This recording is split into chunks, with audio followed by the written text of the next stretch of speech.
Okay, please be a Jace, dude. It will come down to be a Jace, dude. I'm up. Oh my god, it would have been top 30. This was a fantastic run for Bubsy. He nailed nearly all of his strategies, and had he not missed the throw on Bowser and had to restart, the run would have been a sub 30. But still, it was a great improvement. He wasn't quite on Nobori's level, but he was getting closer. And even though it took months to get here, this was a clear improvement. Nobori hadn't played the category in a long time. Maybe Bubsy had the chance to close the gap even more. But instead, right after Bubsy's new PB, Nobori came back. It's me, Mario.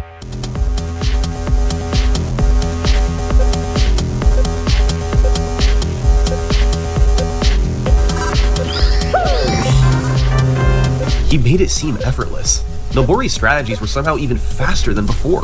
To get to the top of Womp's Fortress, instead of teleporting, he jumped off the slope while sliding to make it up. He switched up a few stars and had a brilliant strategy to hit the Talon Star in Shifting Sandland. And most importantly, it was just incredible that he was doing all this while blindfolded. Occasionally, he'd have a moment that looked obvious, like when he struggled to collect stars that were right in front of him. But he'd turn around the next moment and do something like this. Mind-blowing. Bubsy had improved, yes, but he was not on Nobori's level. It almost seemed like he could lower the record at will. But he decided to stop here. With the world record down to 23 minutes, Nobori had once again killed the competition and blindfolded 16th star. Bubsy knew he wasn't beating this. Nobody was beating it. So instead, he spent much of 2021 focusing on a new challenge, routing a blindfolded 120 star run. This was a massive undertaking, and took up most of his gaming time throughout the year. Yet, even though he wasn't playing the more competitive category in 16 star, working on 120 star still helped him improve at the game. He was optimizing the stars for speed, and as a result, found some new strategies. For instance, in Bob on Battlefield, he found a consistent setup for Bomb Clip, the iconic trick used to get behind the fence quickly. It saves 20 seconds, and looks pretty darn impressive given it's performed blindfolded. After practicing 120 star for several months, Bubsy came back to the game's shorter categories in late 2021, quickly sweeping through each one to lower his PBs. In 16 star, he managed to get a 28-minute run featuring his new tricks. Still slower than Nobori, especially in the Bowser stages, but a decent improvement. After this, he went back to working on 120 star, and Nobori's record remained as safe as ever. At this point, he had held the record for more than 2 years. Bubsy hadn't been able to catch him, and nobody else was within 15 minutes of him. As 2022 came around, it was really seeming like this was Nobori's record to keep. He could simply do things with a blindfold on that nobody else could. At least, nobody who had tried so far. The only hope of beating Nobori was somebody new coming along, who had their own set of incredible blindfolded skills. Someone like Hendyman. In late 2021, Hendyman became infatuated with blindfolded Super Mario 64. That September, he became just the third person to beat the game blindfolded in under an hour. By January, his time was down to 35 minutes. And by March, he lowered his PB to right behind Bubsy. Impressive improvement from a relative newcomer to blindfolded gaming. Hendy's playstyle was like a hybrid between Bubsy and Nobori. He didn't beat Count with numbers, but didn't fully rely on muscle memory either. Many of his fastest strategies involved music cues. He'd mess around in a level with his eyes open and figure out how to time certain actions to the music.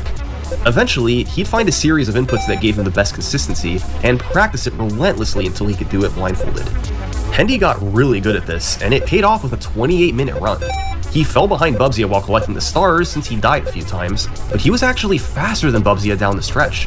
It was gold split after gold split for Mips, Fire Sea, and Bowser in the Sky. After hitting the last throw on Bowser, he knew he had a big PB. Let's go! Holy sh! A couple months later, Hendy got on another good run. It started with both Lakitu Skip and Bomb Clip, and then he gained big time in Bowser in the Dark World. Unfortunately, he struggled and then died in Hazy Maze Cave, died twice in Fire Sea, and died on Bowser at the very end. That's 4 deaths. Yet he still PB'd by a full minute, and moved ahead of Bubsy into second place. Hendy had gotten really good. Despite several minutes of time loss, the rest of his run was so fast that he couldn't help but PB. Hendy's movement and speed was incredible, and it was honestly starting to look a lot like Nobori. The only thing he didn't have was Nobori's consistency. These mistakes made up the bulk of the difference. It was safe to say that Hendy was officially a world record contender. And over the next few months, things would get quite interesting. Hendy started practicing the last few tricks he needed to learn, like standing left side and elevator skip. And most importantly, he worked hard to build his consistency. He knew that he had the skills to get this world record. He just needed to hold it together for long enough and get it all to line up in one run. I don't know what just happened. I think I fat fingered A. Dude!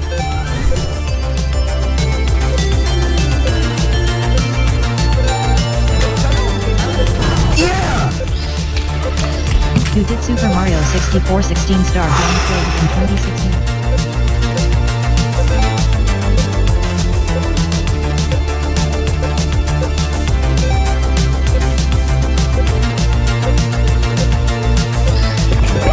Jujutsu are blindfolded in 25 minutes and 11 seconds.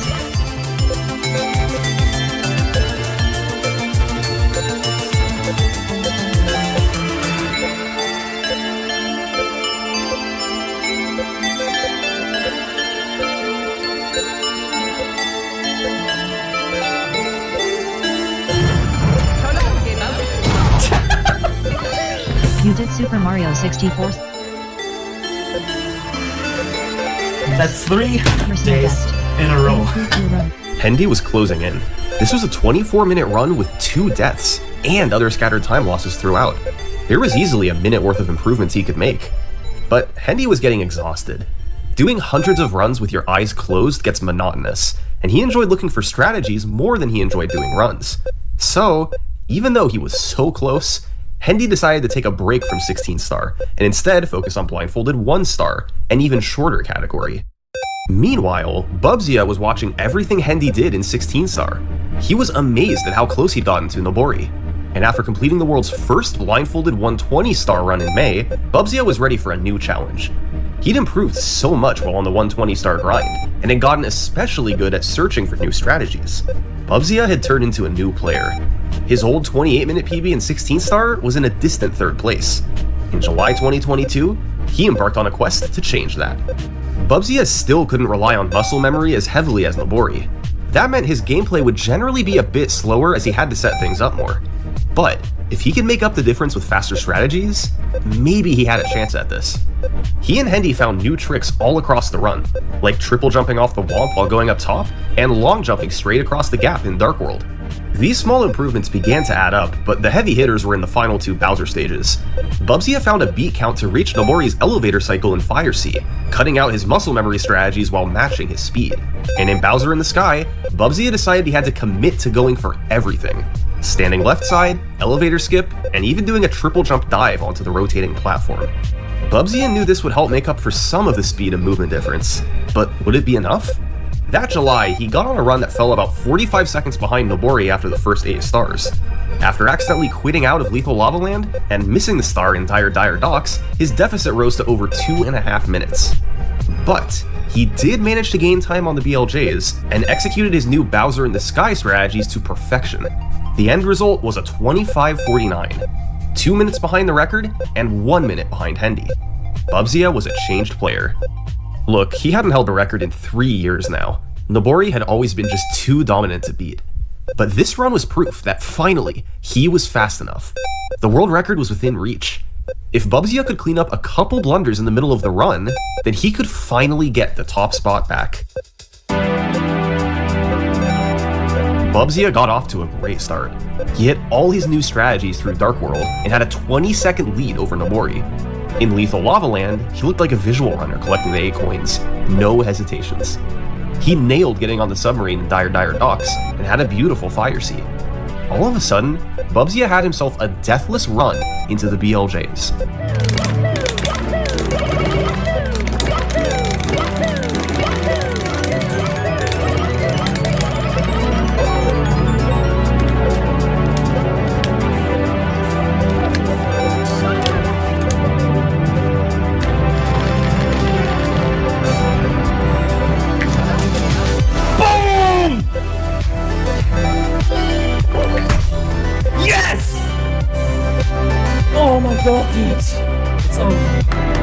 After 3 long years, Bubzia was back on top. It had taken a monumental effort to beat Nobori, but it all paid off. He still couldn't use muscle memory the way Nobori did. Nobody could. But through years of strategizing and improving, he was able to make up the difference anyway. Congratulations poured in, and Bubsy pondered what to do next. A sub 23-minute run was definitely within reach, but ultimately, he decided a 23:17 was good enough, and moved on to other categories. In the time since this run, Hendy and Nobori have been inactive from blindfolded gaming. Bubsy, on the other hand, after taking a break for a few months, he returned to 16-star by early 2023, and ever since then, he's been on a quest for a sub 20-minute blindfolded run. Sub 20 is a milestone for visual runners. Taking the blindfolded world record there would be completely insane, but that's what Bubsy was determined to do. It all started when Bubsy and Nico, the category's current 4th place runner, began developing a way to perform blindfolded LBLJ. This trick is used in top-level visual runs. By jumping into an out-of-bounds area in the lobby, it's possible to then precisely do a backwards long jump that sends you into Bowser in the Dark World, an area that normally requires 8 stars. Once there, you want to collect the 8 red coins to obtain a star, so that you can later head straight to Whomp's Fortress. They found methods to complete LBLJ and the red coins blindfolded, but obviously it was a major difficulty increase. And when combining that with other tricks like Owlless and improving movement everywhere, they reasoned that a sub 20-minute run was indeed possible. But possible and realistic are two separate things. In mid-2023, Bubsy decided to make a push for the sub 20. Quickly though, he found that the LBLJ route was far too inconsistent. After abandoning it, he focused on optimizing the rest of the run, and managed to lower the record down to 22 minutes. Yeah, a minute! But to get the sub 20, Bubsy knew the LBLJ had to be implemented. In January 2024, he took another look at the route with Nico and another community member, Honeybeef. They realized it would be faster to skip Cool Cool Mountain entirely, adding another star in Shifting Sandland and Lethal Lava Land instead. This saved another 20 seconds, and now, Bubsy felt that he had to commit to LBLJ. The upside was too good to pass up. On February 15th, 2024, Bubsy managed to land LBLJ and the Reds in his fastest time ever. World records! He struggled a bit with the new stars, dying once each in Shifting Sandland and Lethal Lava Land, but even still, he was hitting most of his new strategies. He had a clean Fire Sea, then got both BLJs first try. After flying through Bowser in the Sky, Bubsy had a chance at a big world record. No! No, I think I threw it. Yes, okay, at least second try, man. Yes! Yes! A 21-minute run with 2 deaths and a missed throw. It wouldn't have quite been a sub 20, but clearly the run still has room to go lower. And this 21:48 is where the record stands today. Bubsy is still actively pushing for the sub 20, and if Hendy or Nobori come back, they can certainly get there too. It's unreal to see the progression from Bubsy's first blindfolded run 6 years ago to what he and others can pull off today. They went from barely limping through the game to flying through like a visual runner. All this difference in just 6 years. I don't know about you, but I can't wait to see what another 6 years of progression will do to this run. Thanks for watching. For a behind-the-scenes look at how I made this video and storylines that I couldn't include,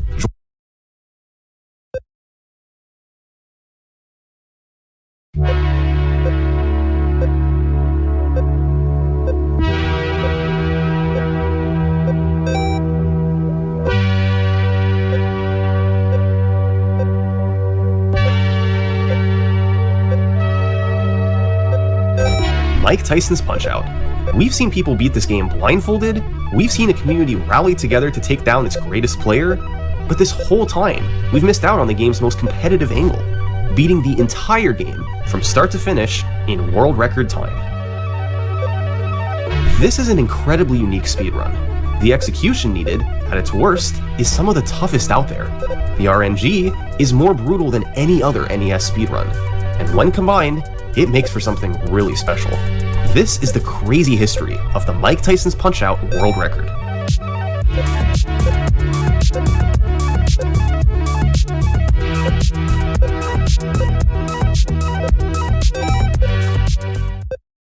And now, a word from this video's sponsor, Empires and Puzzles. Empires & Puzzles is an award-winning free-to-play puzzle RPG game. It sounds simple. You just match shields of the same color to attack. The more you match, the stronger your attack. But there's much more, including specials, collectibles, and a global PvP leaderboard.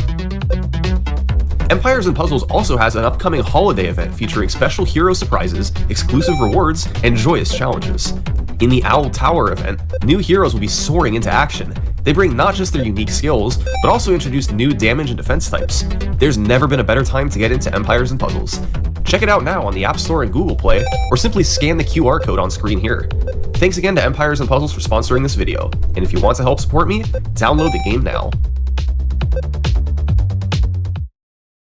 The early days of Mike Tyson's Punch-Out speedruns differed from most games. Rather than playing the entire game, players would pick one fight to focus on, replaying it over and over to grind the time down. This was a logical way to do it. The game has a built-in timer and displays your exact time after the fight. So, players could easily compete on individual fights and post their times on game FAQs. That's what the old school runners did for years. But one runner did something a bit different. He decided, just for fun, that he was going to complete a run of the full game, all 14 fights back to back. He was the only old school Punch-Out runner to do a full game run, and it was way ahead of its time. The runner who did this was Matt Turk.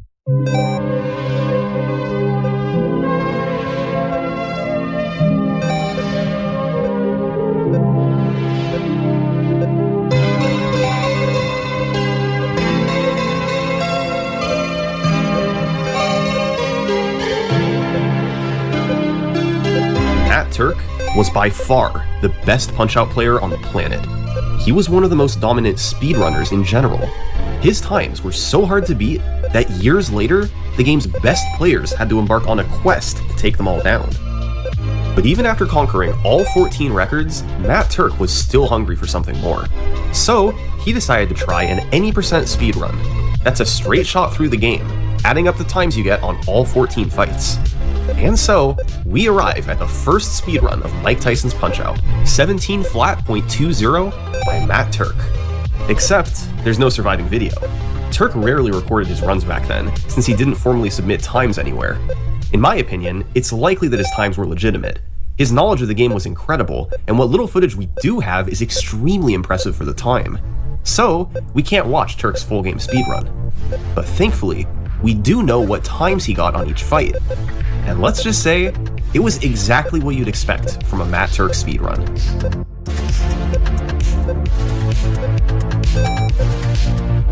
Turk started with Last Joe. He's a complete pushover in a casual playthrough. However, the fastest way to beat him is tougher. You wait until 40 seconds, then time a punch within a 4-frame window when Joe charges forward. If done properly, he'll go down and won't get up. Punch-Out runs at 60 frames per second, so a 4-frame window is just 1/15th of a second. That's a tough way to have to start your speedrun. But of course, Turk nailed it, matching the task time of 42.00. But a few fights later, Turk had to deal with the most dangerous back-to-back fights in the run. First up was Don Flamenco 1, aka Frame Perfect Don. By punching then dodging, and waiting until the last 60th of a second to counter him, you'll get a star. Star punches are essentially powerful uppercuts, and on Don 1, a star punch instantly knocks him down. He gets up, but with little health, and once you punch him down again, he'll stay down for the knockout. If done correctly, Don 1 can be the fastest fight in the game at just 14 seconds, but it's a brutal frame-perfect punch, just 1/60th of a second to properly time it. Every miss costs 6 to 7 seconds, so the time could snowball quickly. Not only did Turk get the star on his first try, but he ended up once again matching the task time of 14.97. Complete perfection yet again from Matt Turk. Then came the second part of the back-to-back, King Hippo. He is the living embodiment of RNG. You could only hit Hippo when he opens his mouth, and he has a 3/8 chance of doing that on any given punch. You need him to do this at least 3 times to knock him out. So, the fight all revolves around waiting for Hippo to open his mouth. The best fights get 3 opens straight away. This is only about a 5% chance, but can lead to a 37-second fight. From there, each additional non-open adds 3 to 4 seconds, and it can get bad fast. Turk ended up getting a 48-second Hippo fight, 3 blocks and 3 opens. That's a solid fight given that blocks are much more likely than opens. But this combo of Don 1 and King Hippo was super punishing. You needed the frame-perfect punch, just so you could get a chance at Hippo's randomness. It was a terrible 1-2 combo, but on this run, Turk had made it through relatively unscathed. The next several fights featured a mix of tricky execution and harsh randomness. We're going to get to most of these fights later. For now, it's important to know that Turk had a pretty clean run through most of the second half. No fight stuck out as getting terrible luck, and he made few, if any, mistakes. Matt Turk had himself a very solid run going. Yet, none of this actually mattered, because there's a fight at the very end of this game that makes the previous 13 seem completely irrelevant. I think you may have heard of him before. Mike Tyson regularly tops lists as the hardest final boss of all time. He's lightning quick, unpredictable, and can knock you down with one hit. Those who've tried know how hard it is to beat him. But speedrunners need to do more than just beat him. They need to do it in the first round. That's 3 knockdowns in under 3 minutes. It seems completely impossible, but there is one way to do it. We'll break the fight down into 3 phases, 1 per knockdown. In phase 1, Tyson throws uppercuts, and you can hit him twice after each one. By delaying your second punch to the last 60th of a second before he would block, this punch does 5 times the normal amount of damage. If you're a frame late, he blocks. If you're a frame early, you barely damage him. It has to be on this one magic frame. So in phase 1, you have to land frame perfect uppercut after frame perfect uppercut. You don't need to hit them all, but you need to hit a lot of them. In phase 2, Tyson starts by throwing more uppercuts, meaning you need more frame perfects. But at 1:30 on the clock, his pattern switches and he throws hooks. Here it's much easier. You just dodge and punch twice after each one, no need for anything frame perfect. After sending him down again, you enter phase 3, which is quite simple. Tyson only throws hooks, so you punch him down for the TKO. Phase 3 takes anywhere from 52 to 55 seconds depending on Tyson's pattern, so if your second knockdown is at 2:04 or lower, you've got a round 1 fight in the bag. The key to the fight is that you can damage Tyson much more during his uppercuts than his hooks. So, the earlier you knock him down in phase 1, the more uppercuts he'll throw in phase 2 before 1:30, and the more damage you can deal. Generally, you need at least 4 phase 2 uppercuts, meaning a first knockdown of 109 or less.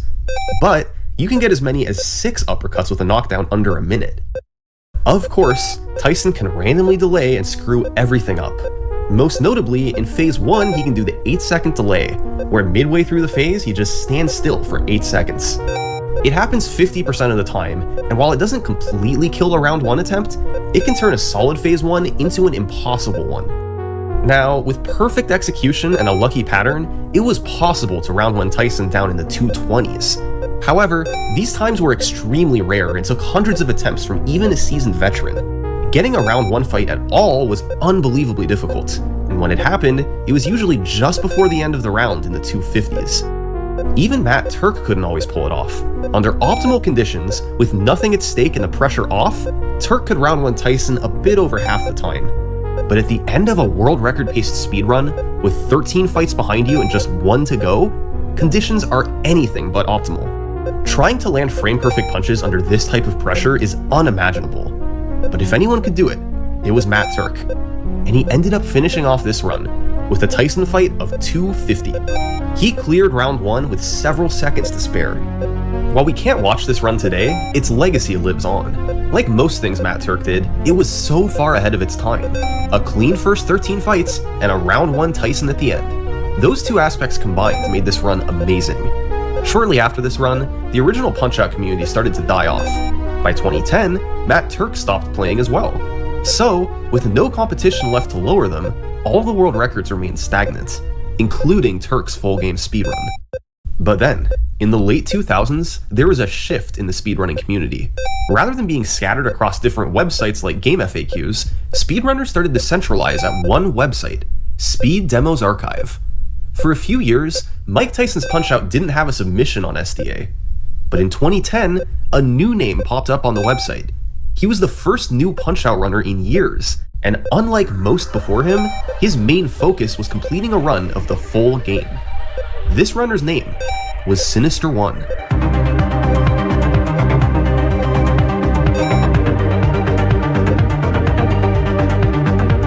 Sinister reached out to Matt Turk and began piecing together strategies for a full game speedrun. However, he quickly realized there was a pretty big skill gap between the two of them. So, Sinister turned his focus to completing a segmented run. Punch-Out is naturally broken up into circuits every few fights, so Sinister grinded each of the 3 circuits individually, plus Tyson on his own, and submitted a 4-segment speedrun to Speed Demo's archive. This run clocked in 16:31, nearly half a minute ahead of Turk. However, these runs really can't be compared. Sinister could optimize each circuit to a high degree, rather than having to get everything in one straight shot. Turk's 17 flat was definitely the more impressive speedrun. So, once Sinister kept practicing and getting better, he decided that it was time to take the training wheels off and complete a single segment run of Mike Tyson's Punch-Out. The whole game in one segment, just like Matt Turk did. Sinister tried for weeks, and while he was able to get runs in the low 17s, he struggled to do better than Turk. The main problem was the combination of Dawn 1 and King Hippo. Dawn's frame-perfect start killed a lot of runs, and the few that made it through usually died to Hippo's randomness. It was so hard to get runs out of the early game, and although Sinister eventually got a 17:06, he was still behind Turk. His best efforts to get the world record had failed. So, Sinister gave up. Years passed, and Turk's 17 flat remained untouched. By February 2013, not much had changed. Matt Turk's 17 flat was still on top, and Sinister was right behind him. However, a new player was just starting to mess with running the game. And this guy had a pretty good track record. He was the world record holder in both Super Punch-Out and Punch-Out Wii. His name was Zallard1. Right away, Zallard started looking for new strategies. Dawn 1's frame-perfect star was still brutal, and he wanted to find a way to make it more consistent. He ended up finding a timing cue that helped a little, but not much, and Sinister 1 was not impressed by it. He told Zallard, "Come back to me when you find something that can get the star 10 times in a row." Otherwise, he wasn't interested. And with that, Sinister fired up a stream of Super Metroid. And what happened about an hour and a half later absolutely floored him. Alright, let's check out the Zallard video. The Dawn Destroyer. Oh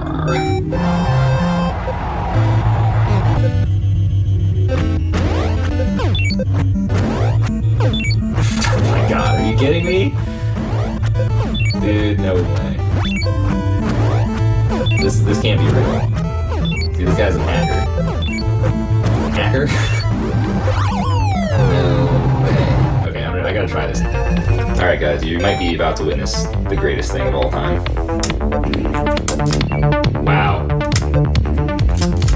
Wow. I'm so astonished I had to get hit one time.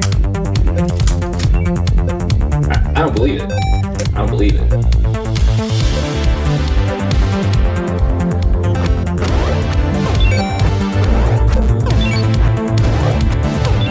In Mike Tyson's Punch-Out, if you hold down an input while something else is happening, the game will execute it on the first possible frame. So, by holding down different inputs consecutively, you can perform a series of moves that always come out on the first frame, and therefore always take the exact same amount of time. Inputs like this are performed all over Super Punch-Out to get dizzy knockdowns, which is where Zallard originally got the idea.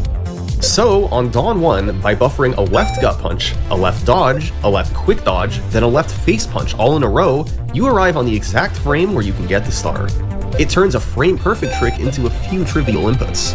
Zallard also found that you can do something similar on Glass Joe. By buffering a left face punch and a series of gut punches, you can guarantee a 42 knockdown, no timing needed. The Dawn 1 buffer was probably the greatest discovery in the game's history. Instead of resetting half of his runs, now Sinister would never have to reset there again.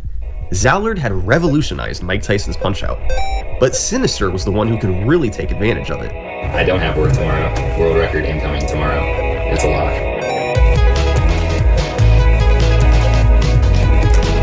Alright, I'll take a 53.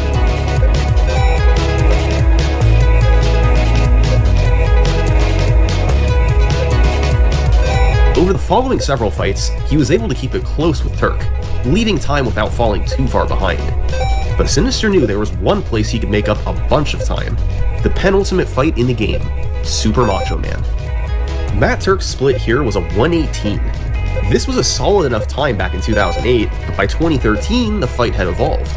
In a worst case scenario fight, Sinister was looking at a 110 or so. Best case scenario, it could go under a minute. Macho's speedrun strategy looks ridiculous, with punches being snuck through his guard and stars thrown all over. But the fight largely comes down to one specific moment.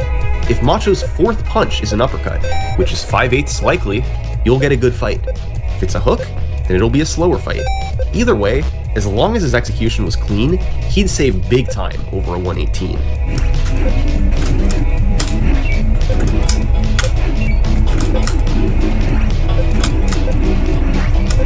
Oh, that's a good start anyway. This is pretty good luck, you guys. Alright, 59. It was exactly what he needed. In one fight, Sinister had shot himself into the lead, but his job was far from over. After all this, he still needed to round one Tyson in 2:54 or less. The pressure was on.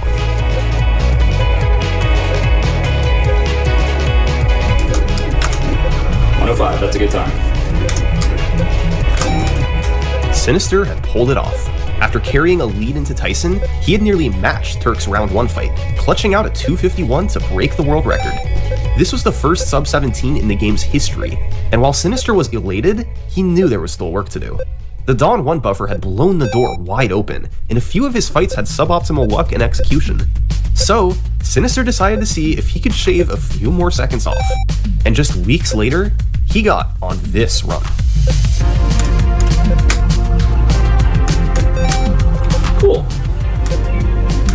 Yes. Oh boy. Alright, this is now serious. Did I just game time in that split? Dear God above. An enormous lead, with 3 fights to go. Next up, Mr. Sandman. Gotta take advantage of the situation here. Sandman has a big mix of RNG and execution. The hardest part in the fight is his Dreamland Express, where you must dodge 3 times in rapid succession.